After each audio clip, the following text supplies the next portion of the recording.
ഇന്ന് ഏപ്രിൽ 24, 2025 വ്യാഴാഴ്ച ഫ്ലോറിഡയിൽ ഞങ്ങൾ ആദ്യമായിട്ട് കൃഷിയെടുക്കാൻ തുടങ്ങിയാണ്. പയറാണ് ആദ്യമായിട്ട് ഞങ്ങൾ പറിക്കുന്നത്. ഇത് എൻ്റെ ഭാര്യ പുഷ്പ പയർ പറിക്കുന്നു.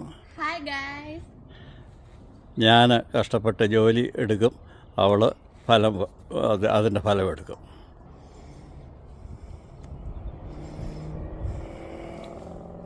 അങ്ങനെ മൈലപ്പുറ $2000 വളം, മണ്ണും ചാണകവും ഏതാണ്ടൊക്കെ കൂടി $2000 മുടക്കിയപ്പോൾ ഞങ്ങൾക്ക് കുറേ പയർ കിട്ടുന്നു. ഞങ്ങൾ പറിക്കുന്നു. അദ്ദേഹത്തിൻ്റെ അധ്വാനത്തിൻ്റെ വിയർപ്പിൻ്റെ ഫലമായ പയർ, ആദ്യത്തെ പയർ ഞങ്ങൾ ഇങ്ങനെ ഫ്ലോറിഡയിൽ പറിച്ചുകൊണ്ടിരിക്കുന്നു.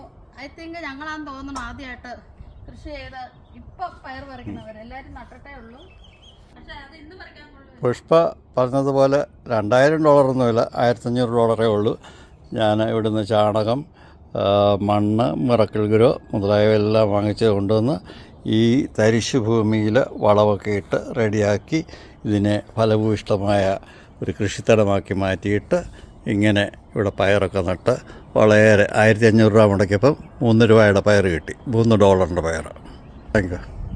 പക്ഷേ ഒരു കാര്യമുണ്ട്, ഓർഗാനിക് ഉള്ളി ഓർഗാനിക്. ഇന്ന് ഉച്ചയ്ക്ക് അടിപൊളി ഊണായിരിക്കും. മറ്റൊരു സൈഡിൽ കൂടെ കപ്പ കളിച്ച് വരുന്നുണ്ട്, റോസുണ്ട്, വാഴയുണ്ട്, പപ്പായയുണ്ട്, മാവ്. ഇതെല്ലാം 2 കൊല്ലം കൊണ്ട് ഉണ്ടായതാണെന്ന് ഓർക്കണം. 1 കൊല്ലം കൂടെ കഴിയുമ്പോൾ ഇത് കുറച്ചുകൂടെയൊക്കെ വളരും. ഇത് ഞങ്ങളുടെ നാരകമാണ്. ഇഷ്ടം പോലെ നാരങ്ങ, റോസപ്പെടുക്കും, ഇഷ്ടം പോലെ നാരങ്ങ ഉണ്ടായിട്ടുണ്ട്. ഈ ചെടിയുടെ പേര് ഓൾ സ്പൈസസ്. ഇവിടുത്തേൽ മീറ്റൊക്കെ കുക്ക് ചെയ്യുമ്പോൾ 2 ഇല ഇട്ട് കഴിഞ്ഞാൽ അടിപൊളി ടേസ്റ്റ്. All spices. ഞാനൊരു 7 വർഷം മുമ്പ് ഞാൻ ഇസ്രായേലിൽ പോയപ്പം പരിശുദ്ധമായ ഒലിവ് മരത്തിൽ തൊട്ട് ഇങ്ങനെ എനിക്കും ഒരു ഒലിവ് മരം ഉണ്ടായെങ്കിൽ എന്ന് ഞാൻ ആഗ്രഹിച്ചു. പക്ഷേ ദൈവം ജീസസ് എൻ്റെ ആഗ്രഹം എനിക്ക് സാധിച്ചു തന്നു. ഒരു ചെറിയ ഒലിവ് തൈ നട്ടു. ആ ഒലിവ് എന്നെക്കാളും പൊക്കമായി. എനിക്കാകെ 4 അടിയുള്ളൂ. ഓക്കെ. നമുക്ക് പാർക്കാൻ പാഷൻ ഫ്രൂട്ട് എന്ന് പറഞ്ഞതുപോലെ പന്തലിൽ കൂടി ഇങ്ങനെ പാഷൻ ഫ്രൂട്ടുകൾ ഇങ്ങനെ നിരയായി, അതും വലിയൊരു ആഗ്രഹമായിരുന്നു. ഇവിടെ 2 പാഷൻ ഫ്രൂട്ടിൻ്റെ 2 എണ്ണത്തിന് $5.99.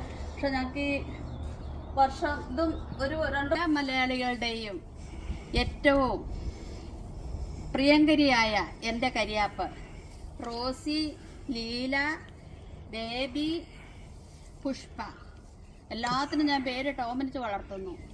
നമ്മുടെ റോള് കറിവേപ്പിലയുടേതാണ്, നിങ്ങൾ ചിന്തിക്കുക. ഈ മാവ് ഞാൻ മാങ്ങ തിന്നിട്ട് ആ മാങ്ങാണ്ടി കുഴിച്ചിട്ട് ഉണ്ടായ മാങ്ങയാണ്.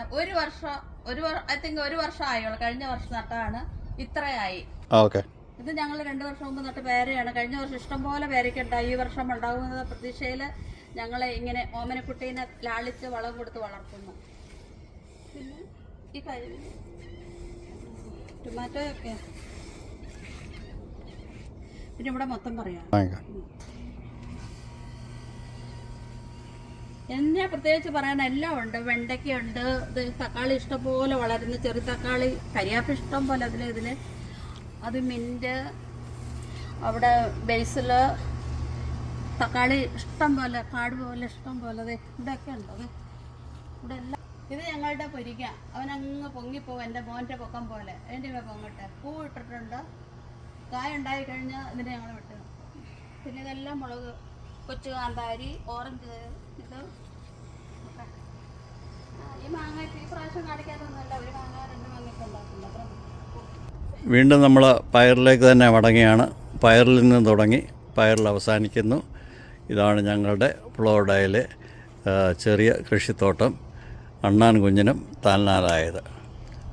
ഇതാണ് ഞങ്ങളുടെ പയർ വിളവെടുപ്പ്. പുഷ്പ ആണ് വിളവെടുക്കുന്നത്. Thank you.